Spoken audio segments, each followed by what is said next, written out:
Thank you so much. Our last speaker on the panel is Charles B. Doleac, who is the president of the Japan-America Society of New Hampshire and the founder and moderator of the Portsmouth Peace Treaty Forum and the New Hampshire Superior Court meeting. Well, we've got a difference of opinion, perhaps, on some things. I'm not going to talk about differences of opinion. I'm going to talk about process, what happened in Portsmouth for the 30 days of the negotiations, and see if that adds some insight into this and adds some further fuel to exactly what was going on in the process for peace.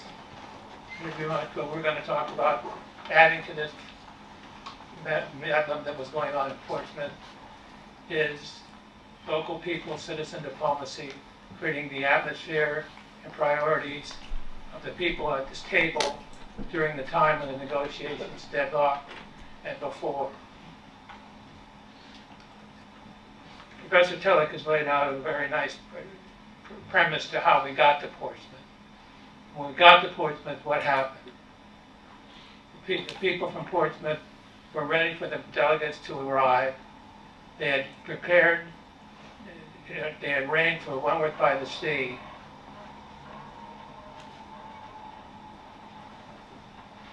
Wentworth by the Sea to be the place where the delegates could stay. They did that at local expense. In Portsmouth, they have a shipyard, which is what Roosevelt wanted to be the place where the formal negotiations took place, as Professor Tillich admirably already pointed out. Was prepared in 4 days with 200 people from the Naval Stores facility into a suite of negotiation rooms and a dining facility for the negotiators to do the formal negotiations. This is all local citizen participation in creating the atmosphere and the appropriateness of the peace negotiations.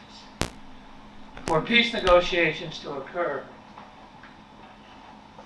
you need to start with a couple of things. One, the parties themselves are ready. And we've already talked a lot about that. The fact that Tsushima had happened, the fact that the Russians had political problems at home, and the fact that the Japanese needed to end the war because of the cost to them. They're running out of money and their bankers were worried about it. And everybody cared about what public opinion thought of the peace negotiations because that affected what was going to happen with their bankers. So there was already this concept that public opinion mattered. And both Kaneko for the Japanese was fostering it, and Witte for the Russians were fostering it the whole time.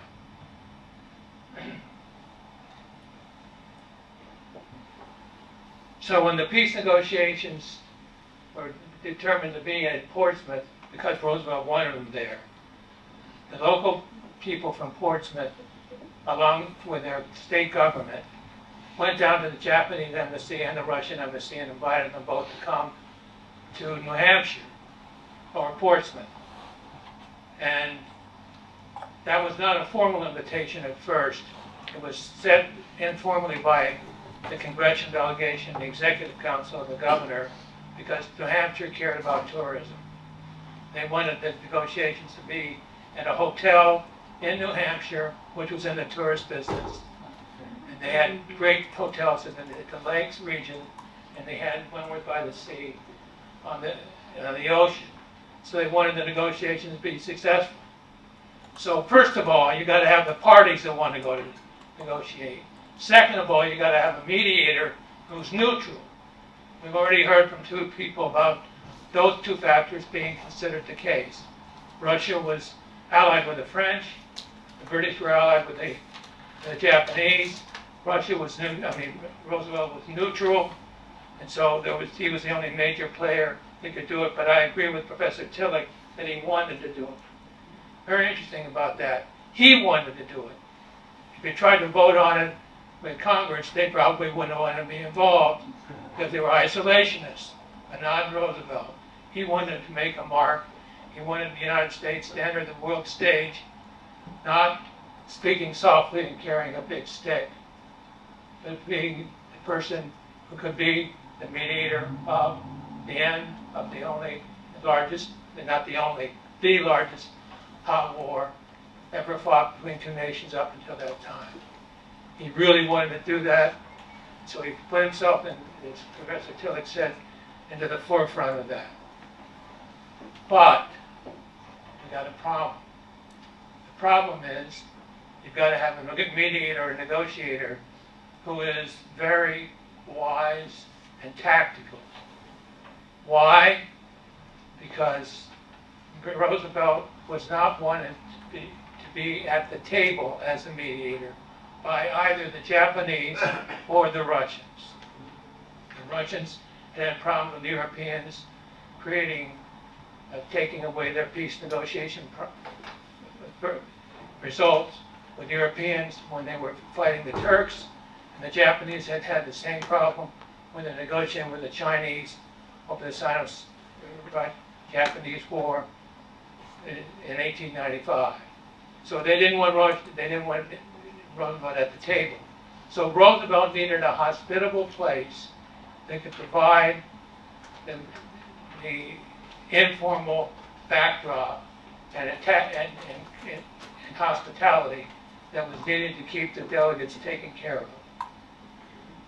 So he found out that New Hampshire wanted to do it. He knew that New Hampshire had the hospitality capability. They had the naval shipyard, so he said, we'll do it in Portsmouth. And immediately the first thing the people in Portsmouth did,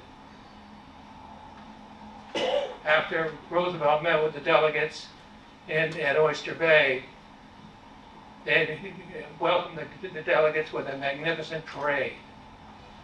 And this had an effect on the delegates right away. They all noticed it. This was a parade of the National Guard. You can't see the National Guard at the parade, but you can see how the people are dressed, all dressed. See the hats, etc. So formally, on a hot August day to welcome the delegates, and had an effect. If you're in a mediation, you've got to be in a spot and in a place where you think you're going to be treated impartially, that you're going to have your own voice, that you're going to have autonomy, and that you're going to get fair play. And they thought that was going to be the case if they could negotiate with themselves directly. And Roosevelt essentially was a very good tactician, arranged for that to occur. He knew that the local people would take care of it. But rather than go into the negotiations in particular, I'd like to add in onto this what other citizen diplomacy mattered. At the end of the parade, this is all the delegates and the people that were involved in providing informal events with the delegates and others that had been involved in the parade. That started, it was the first day of the negotiations. Now, I'm not going to give an opinion on how this happened. I'm going to do something that's where the formal negotiations started. That's what the next day. I'm going to start with a tough diagram that shows how the negotiations work over time. And you can see with this diagram, perhaps, whether or not certain things had a correlation that mattered beyond just the formal delegates. At the top of the diagram is the back channel diplomacy by Roosevelt time. This is July, August, by week, by day. The top part of the diagram does the back channel diplomacy, which the past two speakers have talked about. Roosevelt with Myers, being sent to the Tsar, Kaneko connecting with Roosevelt, and the questions that Professor Nabi has indicated is in there.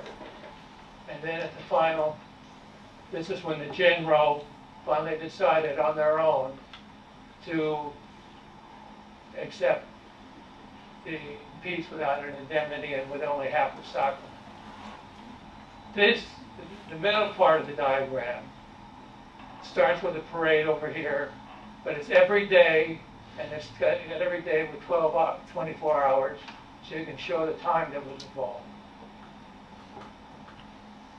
The yellow indicates the actual time of the formal negotiations and the days they occurred.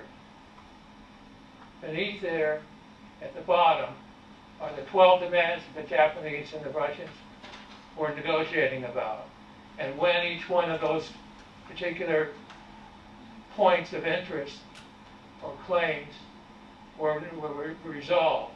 And it shows the days, shows the negotiation, it shows the days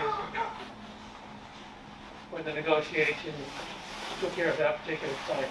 Now, Roosevelt had said a number of things to the delegates before he didn't go to the table with them, but he asked them to do, like what Professor Chales said, a number of things. One, were they not deadlocked over one item? If there was an item they couldn't agree on, skip over it and see if you can settle it with the items below that, which is exactly what they did. When they got to the indemnity thing, they didn't stop. They got to the indemnity thing, they didn't stop. They kept talking, and essentially got a resolution of all but two things, and they talked about that, suckling and the indemnity. But the suckling and indemnity thing happened. There were 9 days of formal negotiations. That's the time that were successful, and then a break of 11 days when they were deadlocked. And it's at that time that this part of the diagram fits further. This is all the informal connections that the parties had with the local people and the Navy during the entire period that they were there. From lawn parties to church services, to athletic games, to movies, to artistic events, to the excursions on ships. Those were the kinds of things local people were doing to keep the delegates at the table while the actual negotiations broke down. One of the events was they went to the Ambuscade meals in Manchester, New Hampshire, the Russian delegation, and went on boat excursions, etc. The idea was to keep a positive atmosphere about the negotiations, to don't break them off, give the people time. Now, this is an important concept in mediation. If you're a mediator, and I'm a mediator, the first rule of the game is you want the two sides to decide. That's what you want to do. That might be an answer to your question, by the way. You want the two sides to decide. You don't want to interfere in the negotiations. You don't want to say something about the negotiations that the one side tells you that you don't have authority to tell the other side. Okay? So the bottom line is that may be the answer to your question, not the answer too quickly. But Roosevelt was not really mediating. He was observing where everything was, and when a particular item turned to be a roadblock, guess what? This is the back channel diplomacy during the time when the deadlock was created over the armistice, over the indemnity and Sakhalin. And look what happened. That's when Roosevelt really kicked in. He didn't kick in before that. He didn't have to. But when there was a deadlock, he did. And look what happened to the local people. They kicked in to create a positive atmosphere for that. And buying time. That's the last and most important thing in the negotiation. Time. People have to have time to observe their interests, their true interests, not their quick interests, not their position interests, not yes, I agree or don't agree to a particular item over time, what matters. So the Japanese general, understanding their economic position, said, what's our situation? And because Roosevelt had told them, and they had created